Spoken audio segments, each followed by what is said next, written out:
What's up, everybody? Welcome to Move the Sticks. DJ Buck with you. Rhett is a little under the weather, Buck, so no Rhett today, but he'll be back next week. How are you doing, man? Man, I'm good. What's going on with you? How you doing? I'm doing good, man. We got a lot to get to. We're going to hit on kind of a longer episode on this one. So instead of splitting this into two episodes, it'll just be one long extended episode. So you have to wait till Thursday for the next episode to pop up. But we have a lot to get to, including an incredible Monday night game, as well as we'll hit on the games we missed from yesterday's discussion with Baldy. If you missed that, I encourage you to go back and listen to that Monday episode. It's always great there with Baldy as we break things down. But the way we're going to start this thing, Buck, is hot off the press. Jaxson Dart starting a quarterback for the New York Fighting Football Giants. Unbelievable. It took us 3 games to get to this. Yep. It just makes you wonder why they didn't do it from the jump. If you felt like he was going to be the starting quarterback, why not give him all the reps in training camp, preseason, get him ready, let him learn from the mistakes that he has early, and hopefully by midseason, he finds a bit of a groove, finds a rhythm, and he plays better. But now is the time. They had to do something. The offense was so stagnant and still against Kansas City Chiefs. Russ had played poorly in 2 of the 3 games. Now that we know that the Cowboys defense is bad, I think it kind of puts his performance in perspective. And it's Jaxson Dart's time. And so if you're Brian Daboll, Joe Shane, everybody, all efforts go into helping Jaxson Dart be successful right out the gate. Yeah, I was thinking of like the analogy when you have a car that's having some trouble and you're like, this is it, final straw. It just keeps, it keeps having issues. I'm done with it. I'm selling it. And then all of a sudden you go on this nice long drive and it's nice and smooth and it works fine. And you're like, oh, maybe this car's okay. It's like, no, your car just rode on the Dallas Cowboy Highway. Okay. Now you're getting back to the way things kind of were and it's staring you right in the face. I don't think they could ignore it. Now, we laid this out before the season started. There's no easy spot to insert Jaxson Dart into the lineup, and I'll be there for the game next week because the Chargers are coming to town. In a Jesse Minter defense that's as good as any, was number 1 in the league last year in terms of yards allowed, and is going to, they're going to play suffocating defense on the back end with their secondary. So it's not going to be an easy chore, but I don't think that the Giants had a choice, and I'm curious to see more than anything else in terms of how they use him. How much do they run him? I'm curious to see how much they're going to run him. Yeah, look, I think if you're going to play him, I think you have to play him like he played at Ole Miss. A little bit of running, some of the RPOs, some of the other things that they did during the preseason. I wouldn't make him the primary runner, but I would think 4 to 8 carries are reasonable for what he does and how it unlocks the rest of his game. Yeah, now you look out there and you've got Jaxson Dart, Cam Scatterboo. You look on the defensive side with Abdul Carter. Like, this is, if you're Joe Shane, the general manager, friend of ours, like this is going to kind of determine the future for both the head coach and the general manager, how this rookie class can not just play against the Chargers in this game, but can they get better throughout the season? Mm-hmm. Can they show enough promise that like, hey, we got something to build here? Yeah, this is it. So, now that you've broken the glass. Yeah. You got 14 games to kind of figure it out and to show ownership that, look, you not only have a plan for Jaxson Dart, but you can develop him and get him to a point where next year you can see dramatic improvement on the horizon for the Giants offensively and with their QB1 playing a major role as a sophomore. I'm going to give you my notes real quick on Jaxson Dart coming out and then tell me if this informs anything that they should do, Buck, with how they utilize him or what they do. So Jaxson Dart, just to go back, was 6'2" and a quarter, 223 pounds, sturdy guy. I had him as my 3rd quarterback in that draft, but in this last draft, but excellent athlete, some quick hitters, RPOs, a lot of seams and verticals, over the top throws. There's times where his eyes can get a little ahead of his feet at times, ultra competitive runner.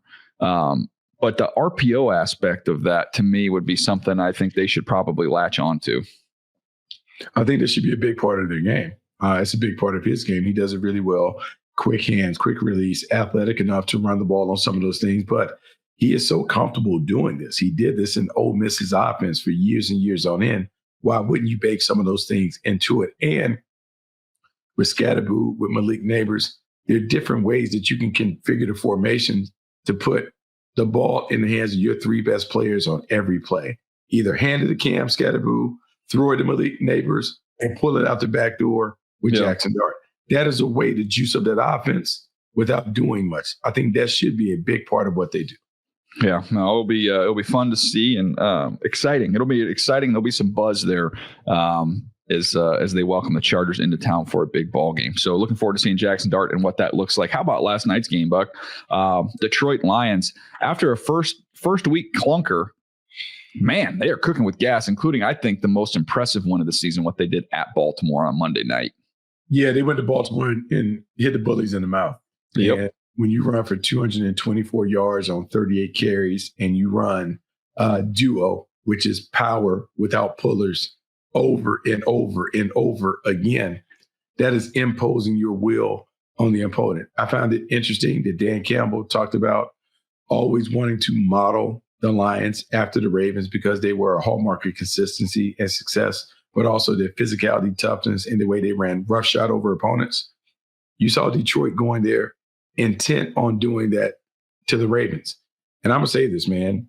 David Montgomery, Jahmyr Gibbs, 11 games where they both had at least one rushing touchdown. Amazing. That's a record.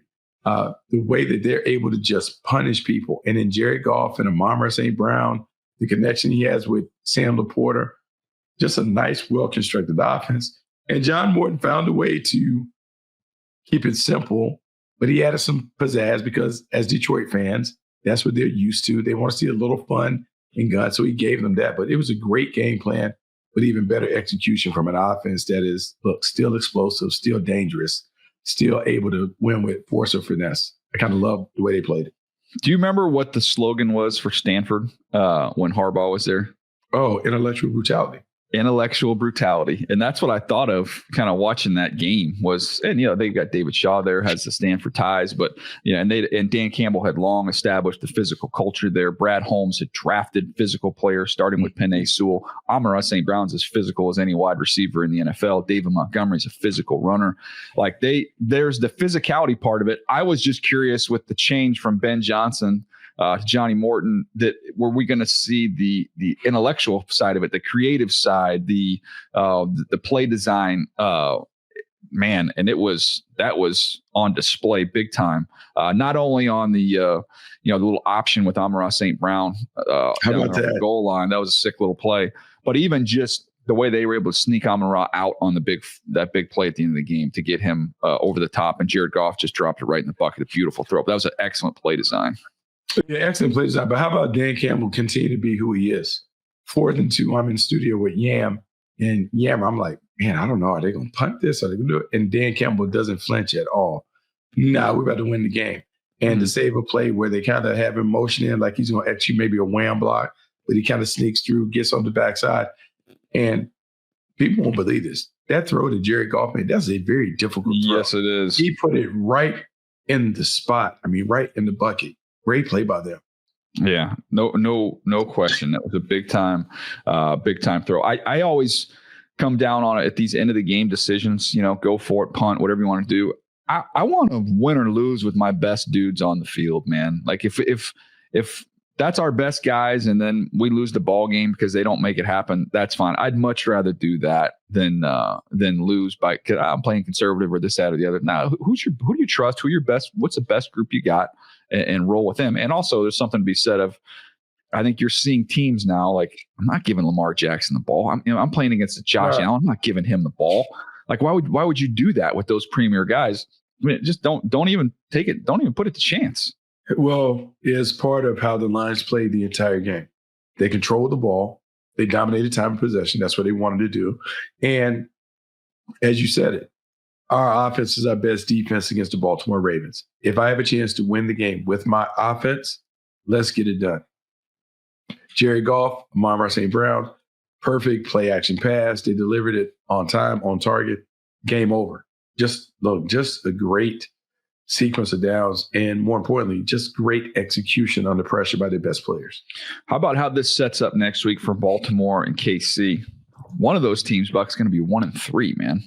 Loser leave town match. I mean, it's perfect. Like, this is what we want to see. We want to see the top teams go at it. And The thing about it is, if I'm not mistaken, I think Kansas City owns Baltimore when it comes to those matchups. This doesn't bode well for the Ravens. And I know that Kansas City can't score and they haven't been able to do it, but defensively, they've been rock solid.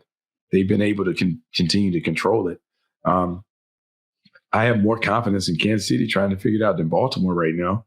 I am at a loss in terms of the Baltimore Ravens kind of being at 1-2 and playing the way they played. On paper, they have arguably the best talent of any team in the league on their roster. But DJ, watching Derrick Henry completely melt down after a fumble, watching Lamar Jackson and those guys, their reactions, I'm telling you, man, my biggest thing with the Ravens is not the talent or anything. It's just the poise under pressure. To me, I worry about that from this team. I'll tell you what I worry about is, having spent time in that organization and knowing what they pride themselves on. I know that they're good teams. I mean, two of the best teams in the league and maybe Super Bowl favorites when you look at Buffalo and Detroit. But the Baltimore Ravens pride themselves on the defensive side of the ball, their toughness, their physicality, and defense. You've already lost a game where you've scored 40 points, and you've lost another game where you've scored 30 points. That sounds like the Bengals, not the Ravens. And that is a problem. And I'll be curious to see as we go forward now, and especially we'll see what happens in this Kansas City game if Kansas City's offense were somehow get right against them. I think you'll see changes, whether or not that's, from a coaching perspective or a lineup perspective. That ain't acceptable. That is not acceptable in that organization. Hey, DJ, it's already kind of been like telegraphed, right? Chuck Pagano's back in the building. He's over there coaching the secondary. He has experience not only as a head coach, but as a coordinator. If it gets to it, I would not be surprised to see an experienced guy kind of end up with the call sheet. And that's no disrespect to Zachary Orr, but you talk about the Ravens, you talk about their expectations and what they're used to. That ain't it, man. We've already seen the Atlanta Falcons make moves and maneuvers 3 weeks into the season. I wouldn't be surprised to see something happen in Baltimore. And Baltimore is not a knee-jerk reaction organization, but standards are high there for defensive ball. And what they're getting right now is not certainly up to the par. Buck, I'm going to rip through these games that we didn't get a chance to touch much on. And I'm going to give you one nugget, one thought after going through and watching the tape. And then so we can go kind of rapid fire here, but just a couple of thoughts. Let's do it. Arizona, San Francisco. Look, the Nick Bosa injury out for the year ACL, that is brutal. The thing that stood out to me, though, watching this, Marvin Harrison Jr. has no confidence right now. None. Like, they haven't figured out how to use him. He doesn't look comfortable. He's fighting the ball. He's trying to gather to catch the football. I don't know where this thing got off the rails, but that does not look good right now for all the hype and expectation and reputation he had coming out. That is not a good look where he's at right now. No, it's not a good look. And they haven't been able to unlock him. They haven't been able to maximize who he is as a playmaker. And it's really disappointing. You would think that Kyler Murray would be able to raise up and find him somewhere over the field and keep him engaged. And they just haven't been able to do that. Some of that is catch the ball. That's the problem, too. Catch the ball. Some of that is him. And DJ, I do wonder, right? And we all come into this with biases and prejudices and those things. And I do wonder, going all the way back to his time at Ohio State, if we were able to go back and re-look at the tape, will we feel as strongly as we felt if his name was not Marvin Harrison Jr. Compared to Joe Blow wideout? I wonder about that, because right now he's not creating the separation. He's not catching the ball consistently. He just doesn't look like a top guy, and it's glaring. And if you're the Arizona Cardinals, you have to be concerned year two. Yeah, absolutely. 100%. All right. Indy, Tennessee. The Colts are rolling right now. We've talked so much about Daniel Jones. I took a peek, though. Tyquan Lewis had a great game, 2 sacks, had a bunch of pressures. I went back and watched all his pass rush stuff. They're using him in a wide variety of ways. He'll line up wide. He's in a 4-eye inside of the tackle. Kick him. He's a 3 technique. Like, he's moving up and down the line of scrimmage, and just kind of an indicative player of how their front plays. They all play fast. They play physical. They can get into your chest and walk you back to the quarterback, but he's just one example of the way that group is playing up front. They're doing a really nice job. I don't think they've been talked about quite as much because of the Daniel Jones, Indiana Jones hysteria right now, but defensively up front, they're playing well. They are playing well. And what I do like about what they're able to do on defense, Lou Anarumo has taken, I would say, a high IQ secondary with a lot of versatility and deployed them in a bunch of different ways. the variety of coverage that they're able to utilize allows the front to attack in a bunch of different ways. And it really, really works. And when I think about what the Colts are, look, man, they're a team that has mastered the art of playing complementary ball. And in a way, Daniel Jones and this team, they're operating like the New York Giants did when they went on their deep playoff run with him as the quarterback. And it takes a great defense. It takes them playing complementary ball on offense, the run game, the receivers, and all those things. To me, what happens is when this team jumps out to a 3-0 start and they have some wins like they've had, they begin to buy into the approach. And now it's a snowball rolling downhill. Now they have enough confidence where whether they're good or not, they believe they're good. And that can be very, very difficult in a division that was vulnerable. With the Houston Texans at 0-3, it's there for them. They can see themselves each and every week inching closer towards not only being a playoff team, but a team that can contend and make some noise happen. Yeah, and we've talked about changes on the coaching side. Man, the Titans already, if you want to say pulling the ripcord, whatever you want to call it, but Brian Callahan, he's done calling plays. He's handed that off to the quarterback coach and Bo Hardigree. So trying to figure out a way to get something going positive there in Tennessee. We'll keep an eye on that one as they go forward. Pittsburgh, New England, ugly game. Turnovers, the story of the game. But on the Pittsburgh side of it, Nick Herbig had 6 pressures. So going back and watching that, kind of an underrated player since he's come into the league. He has got a ton of speed. He can win with speed. He's got a nice little rip move, had a nice inside counter in that as well. All the attention goes to TJ Watt, but Herbig to me is a really good young player, and it's fun to watch him play. He plays with his hair on fire. But overall, Aaron Rodgers wasn't great in this game. They still don't look great offensively. New England, just the turnovers got them. Look, the turnovers got them. And I'm going to say this when it comes to Pittsburgh. I don't think Pittsburgh should be expected to be a great offensive team. What the expectation should be in Pittsburgh, dominant defense, selective playmaking from the quarterback, and a punishing running game. That's how they need to play. That's how they're built to play. To think that this team is going to be a high wire act, a team that puts up a lot of points with Aaron Rodgers leading the way, that's a recipe for disaster. Defensively, as they get back to playing the type of ball that Pittsburgh normally plays on defense, they'll be able to win games, but they have to win games with an old school formula. If they're doing too much through Aaron Rodgers, short-term success, long-term failure. They need to make sure that they win the right way and they're built the right way. And they have the pieces. They have to operate with that premise. Drew gave us a great nugget here. No Steelers offensive lineman allowed more than 1 pressure against the Patriots. Zach Frazier and Isaac Somalo didn't allow a single pressure. It's the first time Aaron Rodgers hasn't been sacked in a game since Week 13, 2022, Buck. So at least that's a positive you can take away from them offensively. I mean, look, they threw for 139 yards. They ran for 64 yards. They got an interception and 4 fumbles. That was the story of that game. That's how the Pittsburgh Steelers won. Not going to spend any time on this one. Cincinnati, Minnesota. We talked about that a little bit with Baldy. I just, was going back through that. He talked about Carson Wentz and how well he played. Dallas Turner had 5 pressures, which is a good sign on the stat sheet. As someone who didn't do a lot last year during his rookie season, a lot more was expected of him. They've got a lot of guys they can roll through there, but 5 pressures, really just kind of outside speed, and they ran him on some loop stunts. It wasn't any like pure pass rush wins, but just kind of showing his overall athleticism. So I think we covered that game, Buck. So Vegas, Washington.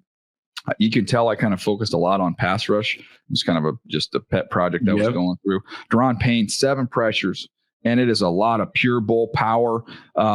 They move him around on the front. They do something that I hated as a quarterback, which is when they get in some obvious pass situations, Dan Quinn doesn't have anybody with their hand on the ground. So it's like that amoeba. They got 4 guys walking around, standing up. It's just kind of hard to get a feel for where people are lining up and where they're coming from. But he rushes actually really well from a stand-up position for a big dude. Yeah, Dan Quinn is he's just really terrific. And this go around, he and Joe Witt Jr., his defensive coordinator, they found a way to take this veteran defense because they have a bunch of veterans that are playing and get after it. And, when I look at the Commanders and I look at how they're just trying to keep pace with the Philadelphia Eagles, they're there, man. They're talented on offense. They're beat up, but if they continue to play like they're playing, Marcus Mariota playing great, if he can continue to kind of hold that down while Jaden Daniels recovers from his injury, this team is going to be well positioned to be right there with the Eagles. And what we do know is we watch these two teams, the Eagles and the Commanders respectively. They're on a collision course in that division. And even though we can all say that the Eagles are superior, man, the Commanders are right there. They don't fear them. They're right there. And that performance against Las Vegas, to me, showed their maturity to take care of a team that they're better than. They dispatched them. They got rid of them. They took care of business. I love it. Yeah, look, you get your backup quarterback in there. We talked about Minnesota. We talk about the 49ers, what they've done. And then you look in this game with Marcus Mariota. Hey, any game you win with your backup quarterback, it almost feels like 2 wins, man. The way you're able to survive without your starting quarterback is a big, big deal. New Orleans and Seattle, going through that. Sam Darnold was awesome in this game, pushing the ball vertically. JSN is legit a number 1 wide receiver with the way he's playing, what he's doing. Offensive line-wise, I thought they played clean. Defensively, their defensive tackle duo might be playing better than any other DT duo in the league right now. Byron Murphy's been awesome. Leonard Williams, to me, I don't think there's a better defensive tackle in football with the way he's playing. He's been awesome. So those guys playing great. The back end has come around. Job is kind of taking over that corner spot. He's done a really nice job. All those guys fly around. They get to the football. So that was the good side. With Seattle, New Orleans, Buck, they are marching towards the first pick in the draft. They do not have talent, and I don't want to.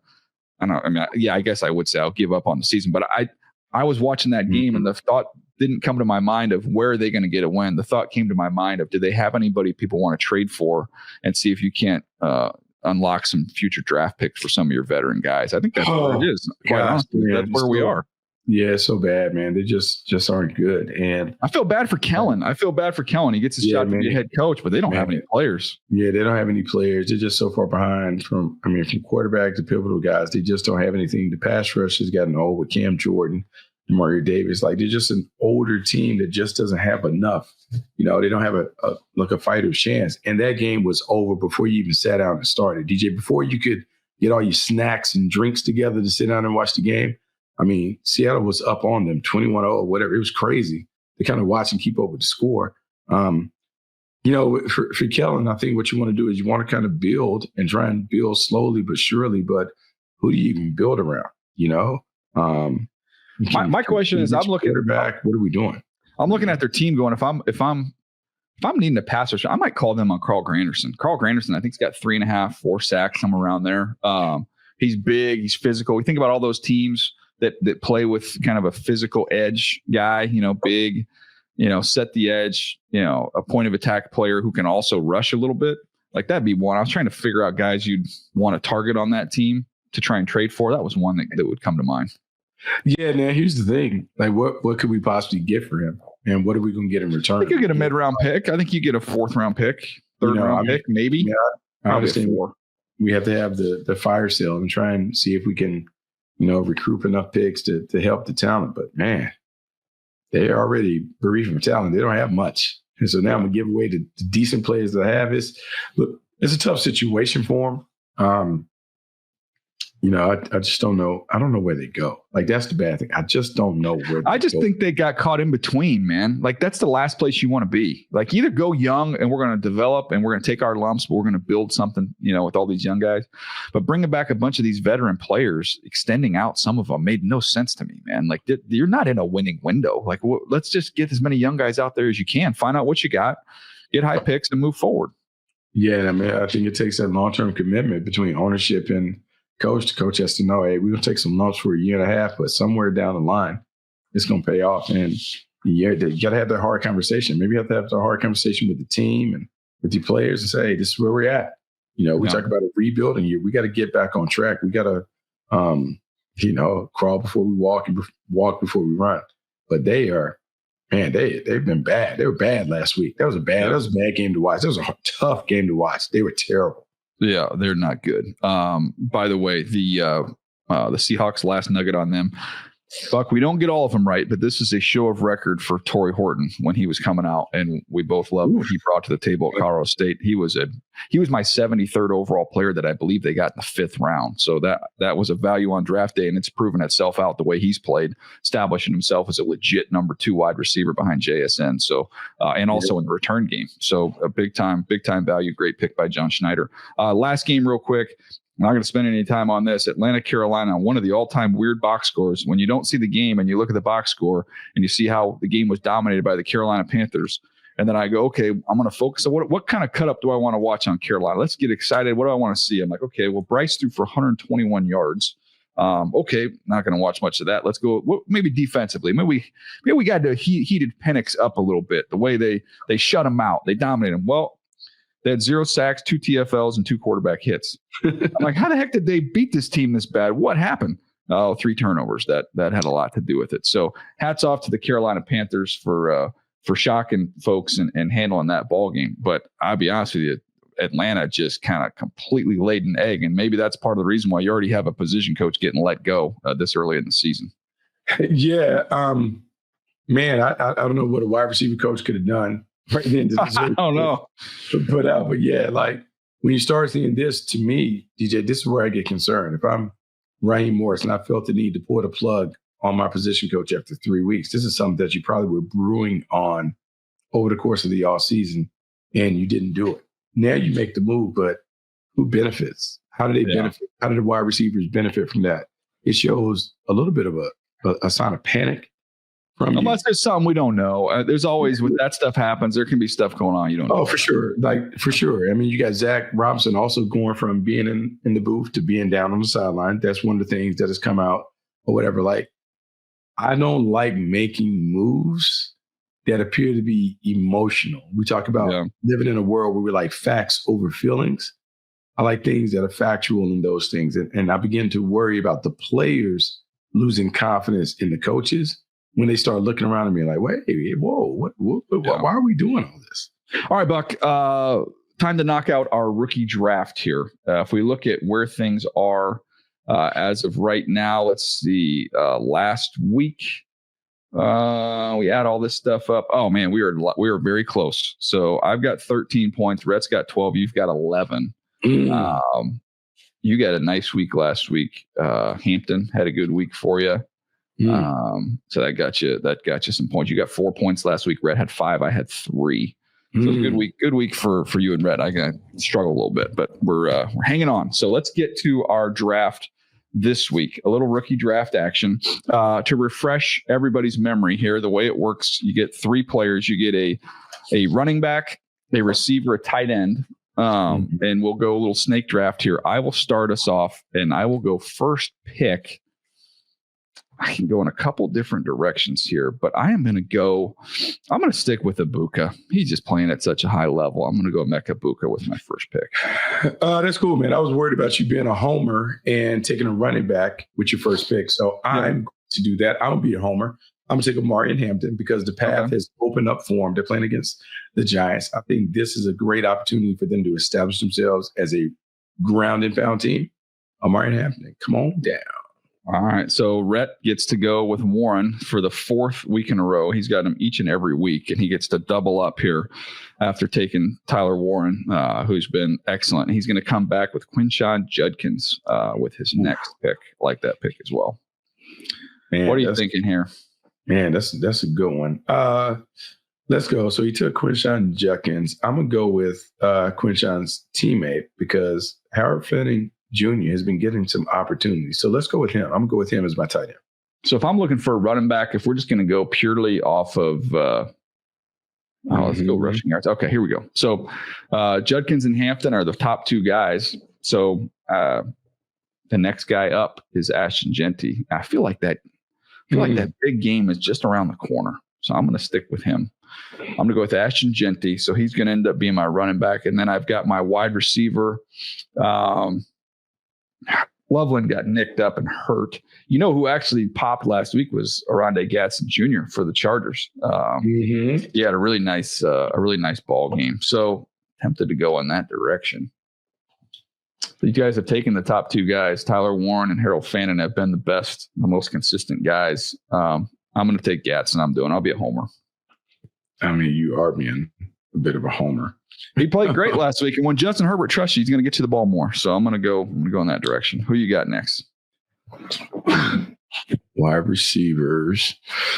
I think I'm going to go with let's go with T-Mac. Let's go with Tedoroy McMillan. Let's see if we can get him to scratch me this week. Beautiful. And then Rhett's going Io Manor. Is that the second week in a row? I think he's done that as well. So he's Io Manor guy. All right. Well, there's our rookie draft. We'll see if this thing continues to stay tight. It is all bottled up at this point in time. One more piece of business to handle, Buck. It is time to get to our coordinator of the week, and that gets us to it's time for Hot or Not, brought to you by Wasabi Hot Cloud Storage. I think we decided this after our discussion on Monday. We decided this is going to be a Jim Schwartz award. He has been the defensive coordinator for the Cleveland Browns since 23. He was the 23 NFL Assistant Coach of the Year, his first season as the Browns defensive coordinator. This is his 29th year as an NFL coach, his 17th as a defensive coordinator. A couple other nuggets on him in 24. The Browns, only NFL team to not allow a 300-yard passer. They've only allowed one, that's incredible, one in his 37 games as the Browns defensive coordinator. First in total defense and rush defense, 11th in sacks. 11 sacks, which is third in the NFL. The longest rush they've given up all year this year is 11 yards by Lamar Jackson. They've given up only 22 total plays of 10 yards or more. That is tied for the second fewest in the NFL. So incredible job he's done since he's got to Cleveland. And for a background history lesson there on Coach Schwartz, defensive coordinator for Cleveland in 23. In 21 and 22, he was a senior defensive assistant with the Tennessee Titans. From 16 to 20, he was with the Eagles, won a Super Bowl there as their defensive coordinator. There was a little gap before that because he was with the Buffalo Bills in 14, then a couple years before he went to the Eagles. Obviously, the head coach of the Detroit Lions from 2009 to 2013. He's a very, very smart guy, getting a chance to be around him. Georgetown, very, very bright, and someone who has been able to combine kind of having that intelligence with a little swagger as well.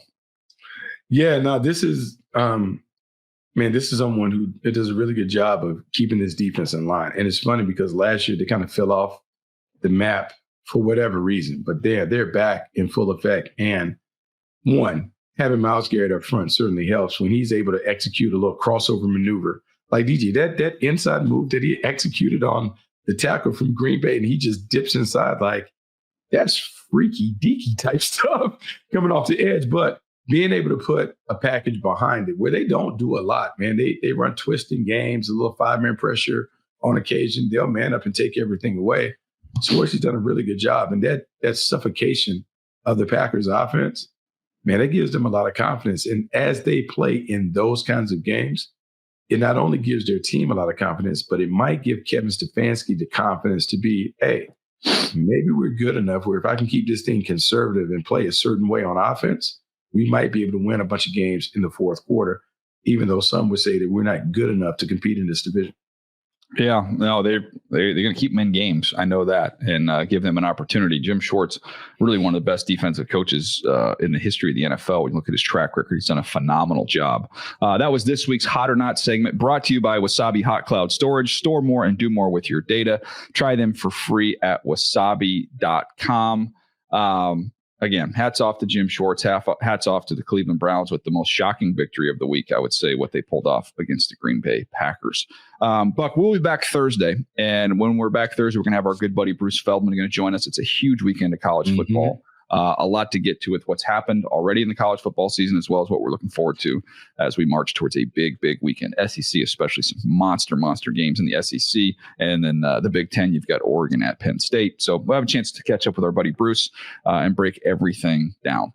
Appreciate you guys hanging with us, and we'll see you next time right here on Move the Sticks.